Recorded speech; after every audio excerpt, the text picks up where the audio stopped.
Hello everybody, it's Sarah and welcome to day 15 of Bookmas. And day 15 means the month is half over. Kind of, not really, because there's 31 days to December, but we're not taking it that seriously. And the month being half over means it's time for my mid-month wrap-up. And I've already read quite a few books, so let's just get right into it. But first, all the videos I've done so far in Bookmas are in a playlist that is linked down below, so go and check that out. And now let's start, as always, with my currently readings. First, I'm currently reading The Three Musketeers by Alexandre Dumas. I am already quite far into it. I am about 560 pages out of 700 pages into it, so I have about 140 pages left to read, and I will probably finish this either the day after tomorrow or tomorrow. One or the other, depends on how much I can read. But yeah, this is really easy to read for a classic, and we'll talk more about it in my end of the month wrap up. Then I am about 420 pages into Lady Gregory's Complete Irish Mythology. I have about 130 pages left. Also really enjoying this so far. I'm currently at the story of Cuchulainn, and yeah, I think he's a neat guy. He has a neat story.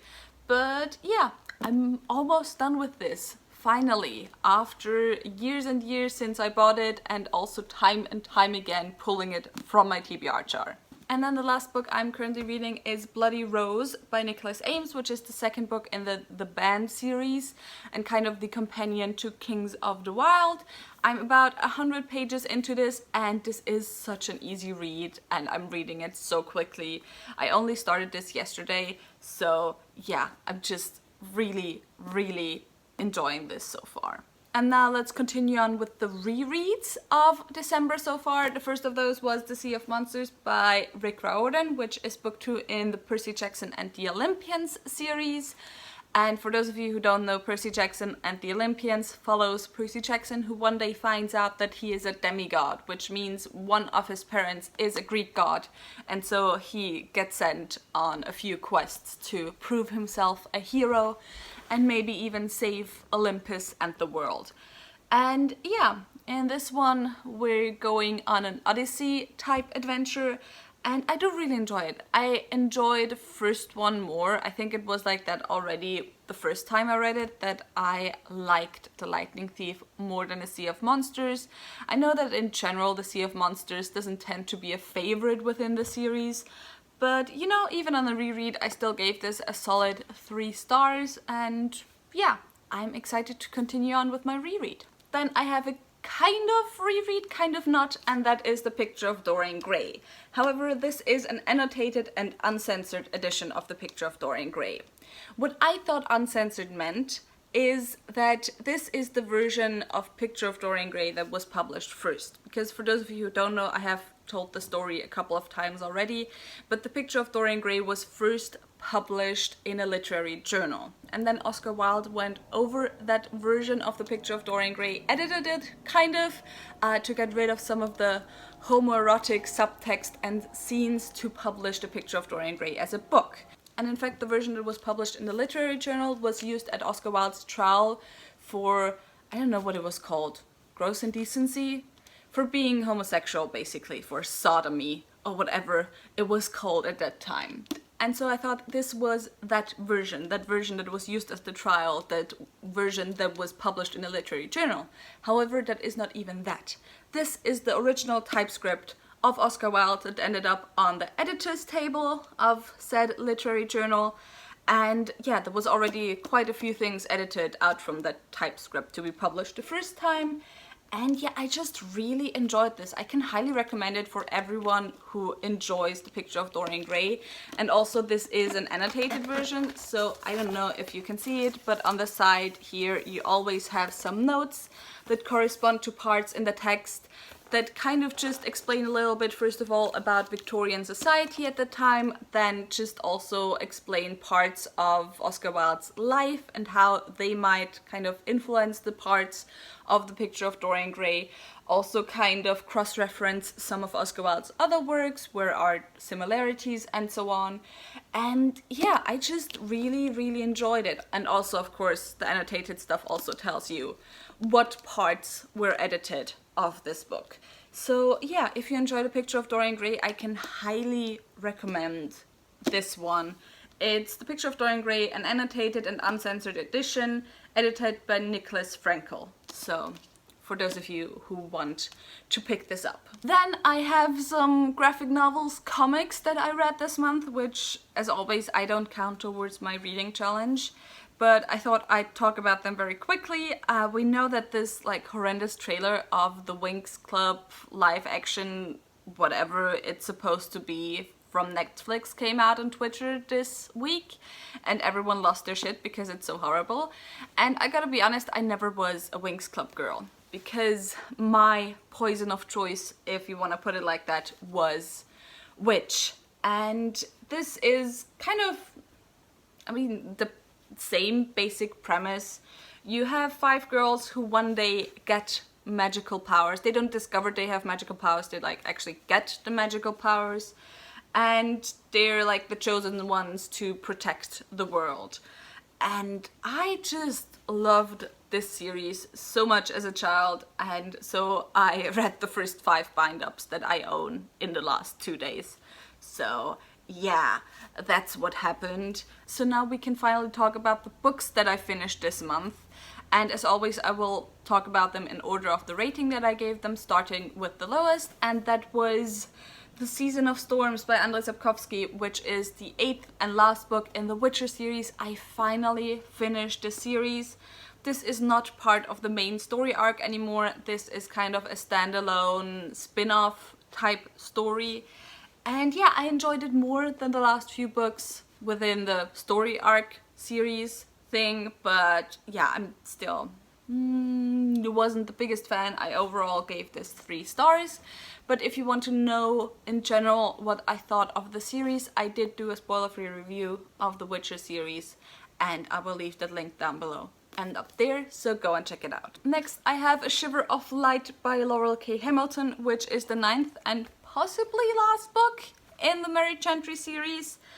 I don't know. It kind of feels like she intended to possibly write more in this series, like it doesn't feel like a definitive ending to the series.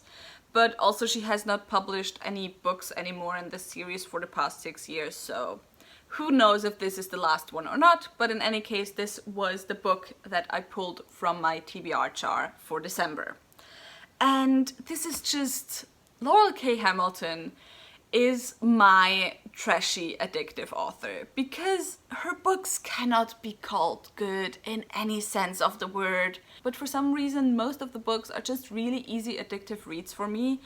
And so it was kind of the same thing for this one as well. But I do kind of prefer the Anita Blake Vampire Hunter series, because the plotline of the Mary Chantry series is just so ridiculous, okay?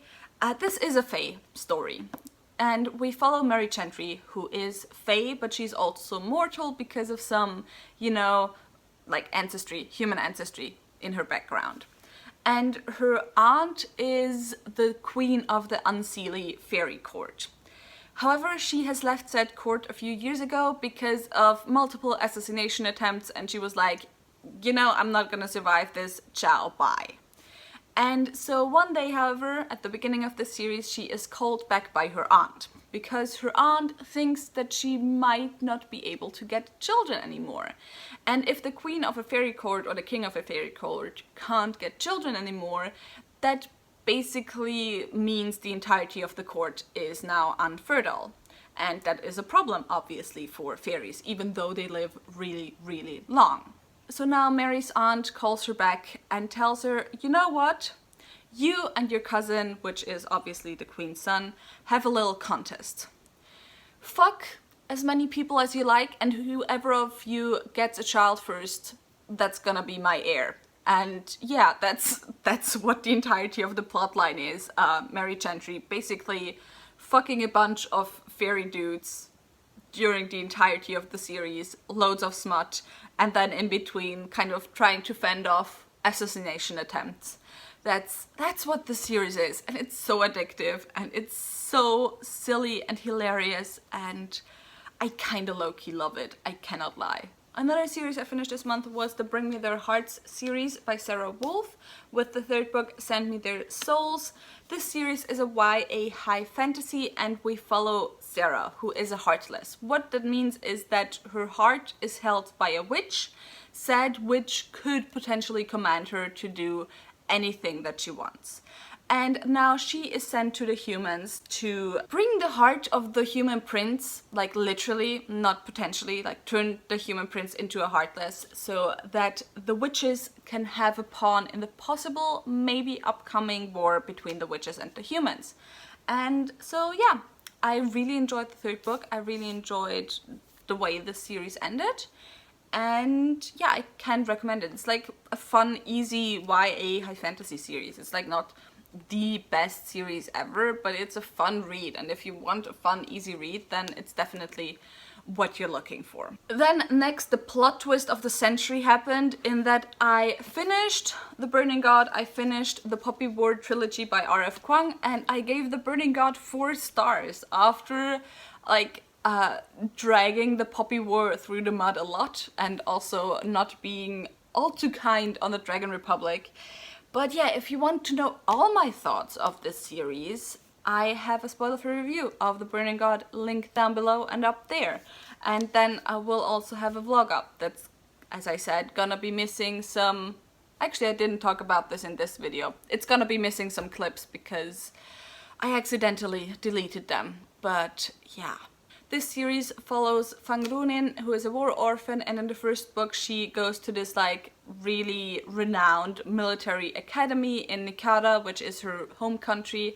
It's a Chinese history inspired series, so there's like a lot of parallels between Chinese history, certain figures from Chinese history, as well as characters and plot from this book. So be aware of that before you go into it. Also, like, all the trigger warnings, like all of them, literally all of them. So yeah, I enjoyed this book, and if you want to know my exact thoughts, review link down below. Then I want to talk about New Spring by Robert Jordan, which is the prequel book in the Wheel of Time series. And I do not think I have ever talked about a Wheel of Time book like this high up within my wrap-up. But I enjoyed this book so much. I think I read it in 3 or 4 days, and this is a 400-page book, so like I didn't read it the quickest, but I also didn't take as long as I took for like all of the other Wheel of Time books.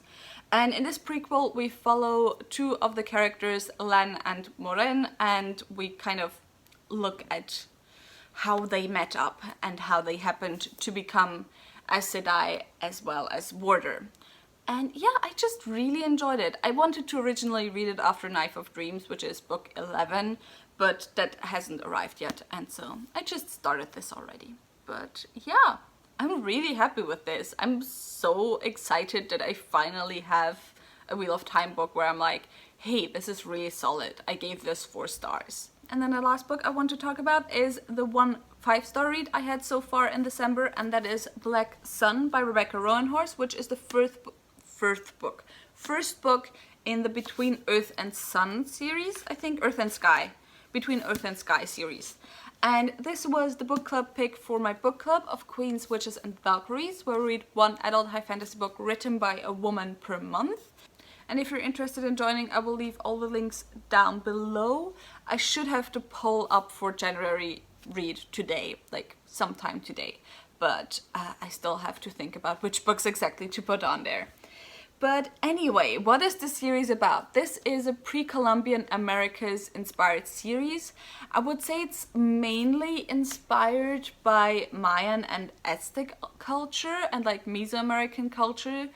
But honestly, I don't know enough about pre-Columbian American cultures to like concretely pinpoint like which influences come from where. And yeah, it's really hard to summarize the plot of this book because you have like priests that want to like gain some power again. You have some power struggles within some sun priests.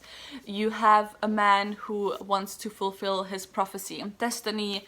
You have a woman who just, you know, wants to be left alone in a way. And it's just like so many interesting elements coming together. There's also a lot of LGBT representation within this book. There's use of neopronouns, which we don't often see, especially in fantasy. And yeah, there's just like a lot of elements that I really loved and I really enjoyed about this book, although I will have a spoiler-free review up of this not soon, probably at the end of December, so in 1 or 2 weeks. But yeah, because of that, I don't want to talk about it too much right now, and I've already talked about like all the books too long probably. This wrap-up is probably gonna be so long again. But anyway, that was it for this video. If you enjoyed it, maybe think about giving me a thumbs up and also maybe subscribing. Tell me what you have read so far in December. How is the last reading month of the year going for you? If you have read any of the books that I have talked about, like what were your thoughts on them? Did you enjoy them? Didn't you enjoy them? And with that said, all the links to my social media are in the description box down below, so go and check those out. All the links to my book club again are also in the description box down below, so go and check those out again, and I hope I'll see you soon. Bye!